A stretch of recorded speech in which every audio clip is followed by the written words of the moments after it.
नमस्कार। आज हम एक बहुत ही दिलचस्प विषय पर गहराई से चर्चा करने वाले हैं। होलीएस्ट, हाईएस्ट और रिचेस्ट। हाँ, और इसके लिए हमारे पास 21 सितंबर 2025 की साइंटिफिक मुरली एनालिसिस है। बिल्कुल। इसमें आध्यात्मिक ज्ञान और वैज्ञानिक नजरिए का एक अनूठा संगम है। सही कहा।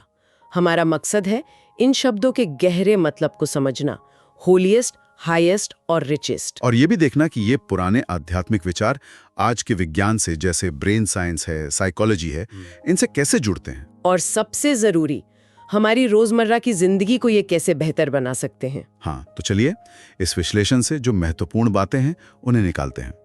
सबसे पहला सवाल तो यही उठता है कि परमात्मा की प्राप्तियों से भरी हुई आत्मा की असली निशानियां क्या हैं। और स्रोत इसका सीधा जवाब देता है, होलीएस्ट, हाईएस्ट, रिचेस्ट। तो यहीं से शुरू करते हैं। पहले ये बताइए, इन शब्दों का मतलब क्या है, स्रोत क्या कहता है। ठीक है, तो स्रोत के हिसाब से होलीएस्ट मतलब सबसे पवित्र आत्मा, जो विकारों से एकदम मुक्त हो। अच्छा, पवित्र। फिर हाईएस्ट मतलब स्थिति में सबसे ऊंचा, जिसकी चेतना, जिसकी अवेयरनेस बहुत एडवांस्ड हो। और रिचेस्ट, इसका मतलब है वो आत्मा जो अंदर के आध्यात्मिक खजानों से भरपूर है, मतलब सिर्फ बाहर की धन दौलत नहीं। समझ गया। तो ये सिर्फ शब्द नहीं है, ये एक अवस्था है, एक स्टेट ऑफ बीइंग। अब बात आती है विज्ञान की। क्या इनका कोई साइंटिफिक आधार भी है? हाँ, और यहीं पर यह विश्लेषण बहुत रोचक हो जाता है। देखिए, होलीएस्ट यानी पवित्रता को लेते हैं। ठीक है। जब मन शांत होता है, काम, क्रोध जैसे विकारों से मुक्त, तो ब्रेन वेव्स धीमी होकर अल्फा स्टेट में आ जाती हैं। विज्ञान ये बताता है। अल्फा स्टेट यानी शांति और फोकस वाली अवस्था। बिल्कुल, गहरी शांति और बढ़ी हुई एकाग्रता। तो पवित्रता का अभ्यास सिर्फ नैतिक गुण नहीं, ये ब्रेन को ट्रेन करने का तरीका भी है, शांत और फोकस्ड रहने के लिए। कमाल है। मतलब मन की शुद्धि सीधे हमारे ब्रेन की केमिस्ट्री बदल सकती है। अच्छा, और हाईएस्ट, सबसे ऊंची स्थिति, इसका वैज्ञानिक मतलब? हाईएस्ट अवस्था वो है जब हमारी चेतना, हमारी जागरूकता ऊंचे लेवल पर काम करती हैं। हाई फ्रीक्वेंसी वाइब्रेशंस कह सकते हैं इसे। High frequency? हाँ, और विज्ञान में हाई कॉन्शियसनेस को बेहतर इंट्यूशन मतलब अंतर्ज्ञान और बेहतर डिसीजन मेकिंग पावर से जोड़ा गया है। अच्छा। जब मन शांत और साफ होता है ना, तो हम चीजों को ज्यादा गहराई से, ज्यादा स्पष्टता से समझ पाते हैं, जैसे ऊंचाई से देख रहे हों। और रिचेस्ट, ये तो स्पष्ट है कि पैसों की बात नहीं है। तो ये आध्यात्मिक अमीरी वैज्ञानिक रूप से क्या है? सही कहा आपने। रिचेस्ट मतलब आध्यात्मिक खजाने, ज्ञान, गुण, शक्तियां, इनसे भरपूर होना। वैज्ञानिक नजरिए से देखें तो ये गुण और ज्ञान हमारे ब्रेन में स्थायी पॉजिटिव न्यूरल पैटर्न बनाते हैं। न्यूरल पैटर्न मतलब जैसे रास्ते बन जाते दिमाग में। हाँ, बिल्कुल। ये एक तरह की हमारी अंदरूनी संपत्ति बन जाती है, जो हमेशा साथ रहती है, बाहरी दौलत की तरह नहीं जो आती जाती रहती है। ये बहुत अहम बात है, क्योंकि आजकल लोग बाहरी दौलत के पीछे ही भाग रहे हैं। दुनिया का सबसे अमीर आदमी बनना है। हाँ, और इस दौड़ में होता क्या है? तनाव, चिंता। बिल्कुल। तो क्या ये आध्यात्मिक समृद्धि हमें स्ट्रेस से बचा सकती है? हाँ, काफी हद तक, क्योंकि ये अंदर से आती है, ये बाहरी हालात पर निर्भर नहीं करती। अच्छा। अल्फा लेव्स शांति देती हैं, ऊंची चेतना स्पष्टता लाती है, और ये जो अंदर के गुण हैं वो मुश्किल समय में हमें ताकत देते हैं। ये एक तरह का साइकोलॉजिकल शील्ड बना देता है। ये बात तो है। अब पवित्रता पर थोड़ा और गहरा चलते हैं। स्रोत कहता है कि ये सिर्फ शारीरिक ब्रह्मचर्य तक सीमित नहीं है। नहीं, बिल्कुल नहीं। ये मन, वाणी, कर्म, यहाँ तक कि रिश्तों और संपर्क में भी होनी चाहिए। ये तो बहुत बहुत बड़ी बात है। हाँ, ये एक होलिस्टिक अप्रोच है, और इसका भी वैज्ञानिक कनेक्शन है। वो कैसे? जब हमारे विचार, हमारे शब्द और हमारे काम एक लाइन में होते हैं, कोई टकराव नहीं होता उनमें, तो हमारे दिल और दिमाग की तरंगों में एक तालमेल बनता है। इसे कोहेरेंस कहते हैं। कोहेरेंस? हाँ, ये आंतरिक संतुलन की स्थिति है, जो मेंटल और फिजिकल हेल्थ दोनों के लिए बहुत अच्छी है। और रिश्तों पर तो इसका सीधा असर पड़ता होगा ना? है? हम देखते ही हैं रोज कैसे नेगेटिव सोच या कड़वे बोल रिश्ते बिगाड़ देते हैं। बिल्कुल सही। जब विचारों में, शब्दों में गंदगी होती है, जैसे किसी के लिए जलन रखना, बुरा बोलना, तो वो नेगेटिव एनर्जी पैदा करती है, विश्वास खत्म करती है। हाँ। और जब इरादे नेक हों, शब्द सोच समझकर बोले जाएं तो आपसी समझ और भरोसा बढ़ता है। पवित्रता रिश्तों की नींव है। स्रोत तो और भी आगे जाता है, कहता है कि स्वप्न में भी अपवित्रता न हो। ये तो बहुत ही ऊंची अवस्था लगती है। विज्ञान क्या कहता है इस बारे में? हाँ, ये पवित्रता का शिखर है साइंटिफिक भाषा में कहें तो।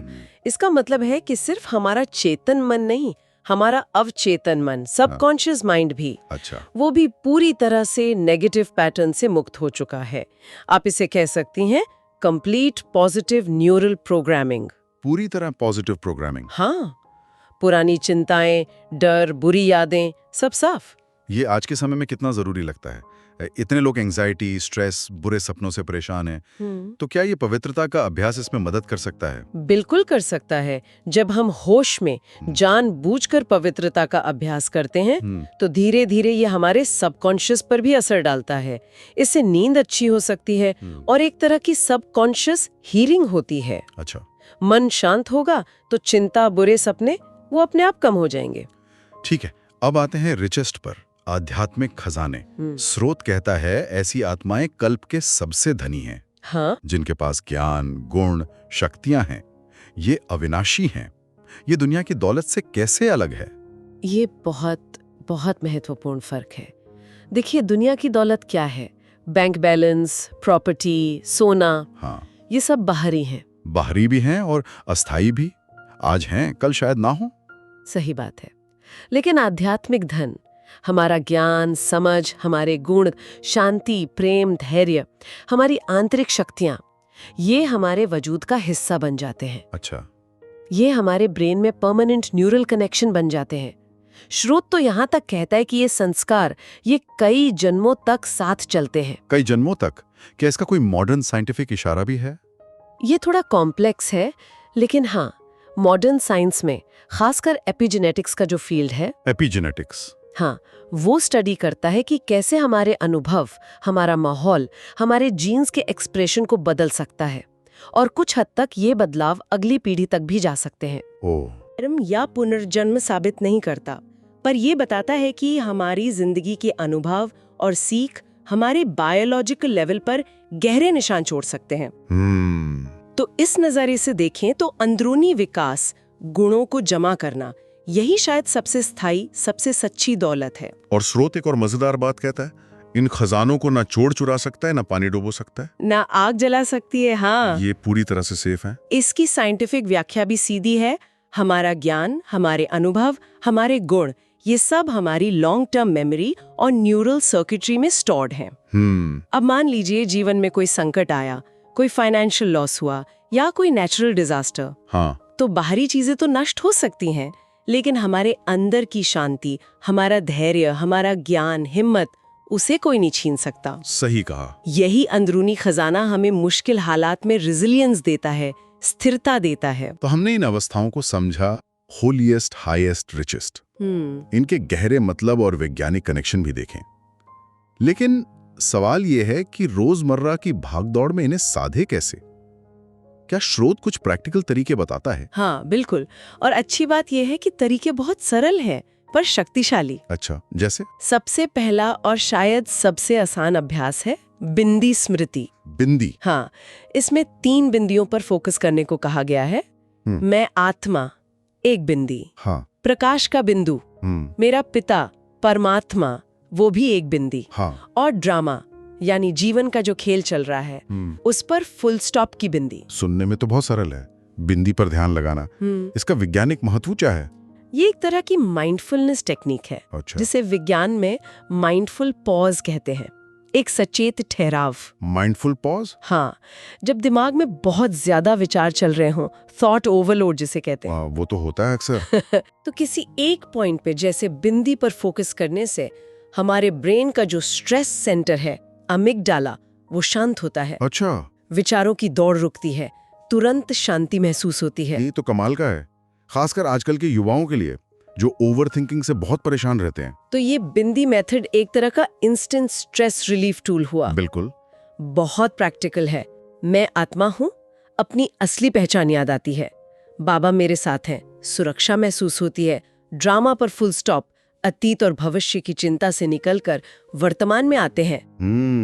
ये सचमुच एक पावरफुल मेंटल रीसेट बटन है। एक और दिलचस्प अभ्यास है कर्म के खाते की जांच। स्रोत पूछता है क्या हमारे कर्मों का खाता जमा हो रहा है। हाँ। और तरीका बताया है ऐसा काम करो जिससे खुद भी संतुष्ट रहो और दूसरा भी। हाँ, ये कर्म के असर को नापने का एक बहुत प्रैक्टिकल पैमाना है। साइकोलॉजी की भाषा में कहें तो ये एक पॉजिटिव फीडबैक लूप बनाता है। Positive feedback loop. जी, जब हम कोई ऐसा काम करते हैं जिससे हमें अंदर से संतुष्टि मिलती है और साथ ही उससे जुड़े दूसरे इंसान को भी खुशी या फायदा होता है, तो हमारे ब्रेन में सेरोटोनिन जैसे फील गुड केमिकल्स रिलीज होते हैं। अच्छा। और ये हमें और अच्छे कर्म करने के लिए मोटिवेट करता है। इसकी तुलना अगर हम सिर्फ बाहरी कामयाबी से करें, जैसे पैसा कमा लिया पर ये नहीं देखा कि उससे हमें या दूसरों को सच में खुशी मिली या नहीं। जब फोकस सिर्फ बाहरी रिजल्ट पर होता है और अंदर की संतुष्टि या दूसरों पर क्या असर पड़ रहा है उसे इग्नोर करते हैं, तो अक्सर अंदर एक खालीपन रह जाता है। हाँ, देखा है ऐसा। बहुत लोग बहुत सफल होकर भी खुश नहीं होते क्योंकि उनका कर्म संतुष्टि का खाता खाली होता है। स्रोत हमें याद दिला रहा है कि असली सफलता कर्म संतुष्टि में है। वही टिकाऊ खुशी और मेंटल हेल्थ लाती है। ये बहुत गहरी बात है। अब खुशी की बात आई है तो स्रोत कहता है खुशी जैसी कोई खुराक नहीं। हाँ, इसमें सेहत भी है, धन भी है, सुख भी है, सब कुछ। ये सिर्फ कहावत नहीं है, ये साइंटिफिक फैक्ट है। जब हम खुश होते हैं, हंसते हैं, तो बॉडी एंडोर्फिन, डोपामाइन, ऑक्सीटोसिन जैसे कई हैप्पी केमिकल्स रिलीज करती है। ये नेचुरल पेन किलर हैं, मूड अच्छा करते हैं और सबसे जरूरी हमारी इम्यूनिटी को, रोगों से लड़ने की ताकत को मजबूत करते हैं। तो खुशी एक दवा है, एक नेचुरल इम्यूनिटी बूस्टर। बिल्कुल। इसीलिए लंबे समय तक नाखुश रहना, तनाव में रहना हमें बीमारियों के प्रति ज्यादा वल्नरेबल बना सकता है। अच्छा। कई स्टडीज ने क्रॉनिक स्ट्रेस और खुशी की कमी को लाइफस्टाइल डिजीजेस जैसे हार्ट प्रॉब्लम, डायबिटीज, इनके बढ़ते रिस्क से जोड़ा है। तो खुशी को प्रायोरिटाइज करना सिर्फ इमोशनल हेल्थ के लिए नहीं, फिजिकल हेल्थ के लिए भी जरूरी है। स्रोत का कहना कि खुशी ही परम औषधि है, ये वैज्ञानिक रूप से भी सही है। श्रुत में एक और बड़ा एनर्जेटिक विचार है, उमंग उत्साह के पंखों से उड़ती कला में रहना। हाँ, उड़ती कला। इसका क्या मतलब है और ये क्यों जरूरी है? उड़ती कला मतलब एक हल्की, positive, optimistic, energetic mental state बनाए रखना। जब हम उमंग उत्साह में होते हैं तो हमारे ब्रेन में हाई फ्रीक्वेंसी गामा वेव्स पैदा होती हैं। Gamma waves? हाँ, ये वेव्स हायर कॉग्निटिव फंक्शन से जुड़ी हैं, जैसे क्रिएटिविटी, इंसाइट, प्रॉब्लम सॉल्विंग। अच्छा। ये अवस्था हमें ज्यादा रेजिलिएंट बनाती है, चुनौतियों का सामना करने की हिम्मत देती है। आजकल खासकर युवाओं में निराशा, डिप्रेशन, एडिक्शन की प्रॉब्लम बढ़ रही है। क्या ये उमंग उत्साह इसमें मदद कर सकता है? बिल्कुल। उमंग उत्साह एक तरह का मेंटल आर्मर है। ये हमें नेगेटिविटी और निराशा में गिरने से बचाता है। जब मन में जोश होता है तो इंसान समाधान ढूंढने पे फोकस करता है, प्रॉब्लम में उलझने पे नहीं। ये पॉजिटिव एनर्जी एडिक्शन से भी दूर रख सकती है। तो ये उड़ती कला, ये पॉजिटिव जोश पर्सनल और प्रोफेशनल सक्सेस दोनों के लिए बहुत जरूरी है। और आखिर में स्रोत स्वीट साइलेंस, मीठे मौन की बात करता है और परमात्मा के प्रेम में लीन स्थिति की, लव लीन स्थिति, जिससे मोह खत्म होता है, नष्टो मोहा। हाँ, मौन इतना पावरफुल कैसे हो सकता है? मौन, खासकर जब वो अवेयरनेस और प्रेम से भरा हो, तो वो बहुत गहरा बदलाव ला सकता है। न्यूरोसाइंस के नजरिए से देखें तो रेगुलर मौन का अभ्यास हमारे ब्रेन के डिफॉल्ट मोड नेटवर्क यानी DMN को शांत करता है। Default mode network? हाँ, ये नेटवर्क तब एक्टिव होता है जब हमारा मन यूं ही भटक रहा होता है, अक्सर पास्ट या फ्यूचर की चिंताओं में या मैं और मेरा के विचारों में। अच्छा, समझी। मौन इस नेटवर्क को रीसेट करता है। इससे अहंकार का भाव, मैंपन, वो कम होता है और हम गैर जरूरी मोह और अटैचमेंट से मुक्त होने लगते हैं। आज के डिजिटल युग में जहां लगातार शोर है, नोटिफिकेशंस हैं, इस स्वीट साइलेंस का क्या महत्व है? इस हमेशा कनेक्टेड दुनिया में मौन एक बहुत रेयर और कीमती चीज बन गया है। हाँ, ये तो है। ये एक पावरफुल मेंटल डिटॉक्स की तरह काम करता है। दिमाग को ओवर स्टिमुलेशन से रिकवर करने का मौका देता है, फोकस करने की क्षमता वापस लाता है और गहरी शांति का अनुभव कराता है। कुछ मिनट का सचेत मौन भी हमारी मेंटल क्लैरिटी और इमोशनल स्टेबिलिटी पर बड़ा असर डाल सकता है। तो ये सब बहुत गहरे और शक्तिशाली विचार हैं। क्या स्रोत इन्हें जीवन में उतारने के लिए कुछ और ठोस कदम, मतलब एक तरह का होमवर्क भी बताता है? हाँ बिल्कुल, स्रोत ने 5 बहुत प्रैक्टिकल अभ्यास दिए हैं जिन्हें रोज किया जा सकता है। अच्छा, क्या है वो? पहला है पवित्रता ड्रिल। किसी से बात करने या काम शुरू करने से पहले सिर्फ 5 सेकंड रुकें। अपने इरादे, अपने विचार जांचें, पक्का करें कि वो शुद्ध हों, पॉजिटिव हों। 5 सेकंड पॉज, ये तो किया जा सकता है। दूसरा है बिंदी अभ्यास। दिन में कम से कम 3 बार कुछ पल निकाल कर ये सोचें, मैं एक शांत, शक्तिशाली आत्मा हूँ, परमात्मा मेरे साथ है, जो बीत गया उस पर फुल स्टॉप। हाँ, वो रीसेट बटन। तीसरा, खुशी बूस्ट। सुबह उठते ही खुद को याद दिलाएं, मैं अंदर के खजानों से भरपूर हूँ, ज्ञान, गुण, शक्तियाँ सब मेरे पास हैं, मैं दुनिया की सबसे भाग्यशाली आत्मा हूँ। पॉजिटिव एफर्मेशन जैसा। चौथा, कर्म जांच।